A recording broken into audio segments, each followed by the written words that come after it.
What we witnessed this weekend didn't just shake up the NASCAR Cup Series. It may have completely shifted the energy of this entire 2026 season. And the wildest part? That's only half of the story. Because while one driver just accomplished something we have literally never seen before, there's already serious tension building behind the scenes. Real tension, the kind that turns competition into rivalry, and rivalry into something much bigger. There are two major storylines coming out of COTA right now. One unfolded on the racetrack, the other may be brewing quietly inside the garage. And trust me, both matter if you care about how this championship battle plays out. Before we break it all down, if you're a true NASCAR fan who lives for this every single week, hit that like button and subscribe to NASCAR Nation Hub. We're building something real here, pushing toward 5,000 subscribers. And if you love honest, passionate NASCAR coverage from real fans, you're in the right place. Now let's get into it. Story number one, and this is the one that's going to be talked about for years. Tyler Reddick just did something no driver has ever done in the history of the NASCAR Cup Series at the Circuit of Americas.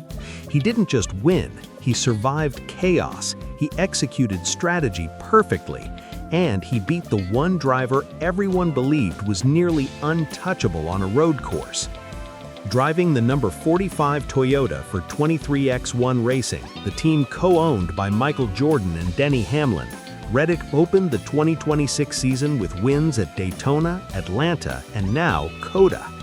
3 straight to start the year. No one has ever done that. Not in the modern era, not in the old school era. Nobody. And 23X1 Racing became the first team to win the opening 3 races of a season since Petty Enterprises did it back in 1963. Let that sink in for a second. And the craziest part? He had to go through Shane Van Gisbergen to do it. SVG started 13th and sliced through the field the way he always does on road courses. By the end of Stage 1, he had climbed to 3rd. He and Ross Chastain short-pitted, giving up stage points for track position. Chastain won Stage 1, followed by Van Gisbergen, Michael McDowell, Chris Buescher, AJ Allmendinger, Ty Gibbs, Alex Bowman, Carson Hocevar, Chase Elliott, Carson Hocevar, and Denny Hamlin. Ryan Blaney showed serious long-run speed early, running down Chase Briscoe before strategy flipped everything. Stage 2 is where things got chaotic. Blaney regained the lead during pit cycles. Van Gisbergen restarted 15th with fresher tires. Connor Zilisch spun in turn 1 after contact from Daniel Suarez. Noah Gragson spun between turns 6A and 6B. Josh Berry looped it mid-pack but kept going. Alex Bowman got hit with a pass-through penalty for an uncontrolled tire. Austin Dillon lost significant time with a broken shifter. Up front, Reddick took control after starting from the pole, but with 3 laps left in Stage 2, he pitted from the lead, sacrificing the stage for long-term positioning. That allowed Ty Gibbs to win Stage 2, followed by Allmendinger, Suarez, Todd Gilliland, Reddick, Bubba Wallace, Blaney, Cole Custer, William Byron, and Van Gisbergen. That right there, championship mentality, short-term sacrifice for the bigger picture. Then came Stage 3. Reddick and Blaney led the field. Van Gisbergen moved into 5th. Eric Jones spun but recovered. Kyle Larson and Christopher Bell were trading paint inside the top 10. Then disaster struck for Chase Briscoe. Rear-end failure with 32 laps to go while running inside the top 5. First car to the garage. Green flag stops began. Reddick pitted with 26 to go. Blaney followed. Van Gisbergen came in 1 lap later. Then chaos hit. Ross Chastain, your Stage 1 winner, spun off track because of a loose wheel that actually came off the car. NASCAR threw the caution. He was held for 2 laps and penalties are expected next week. During that caution, some drivers pitted, but Reddick, Blaney, Van Gisbergen, and Zilisch stayed out on older tires. That decision shaped the finish. Bowman climbed from the car feeling ill, and Matt Snyder finished the race in the number 48 Hendrick Motorsports Chevrolet. On the restart, Van Gisbergen passed Blaney for second. Zilisch spun again in turn 1, second time that day. Zane Smith got caught up. Kyle Busch made contact with teammate Jesse Love, sending Chris Buescher spinning off the final corner. Up front, it was what everyone wanted: Reddick versus Van Gisbergen. Christopher Bell, on fresh tires, powered to third but couldn't reach the front two. SVG closed in. You could feel the pressure building. Everyone watching was thinking, here it comes. But it never did. Reddick stayed calm, smooth, no mistakes, no panic. With 5 laps to go, SVG began to fade. Tire wear, dirty air, maybe both. Reddick drove away and crossed the finish line nearly 4 seconds ahead.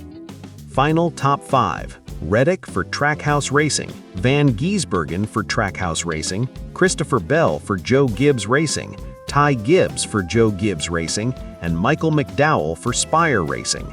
Rounding out the top 10, Larson, Elliott, Blaney, Allmendinger, and Hamlin.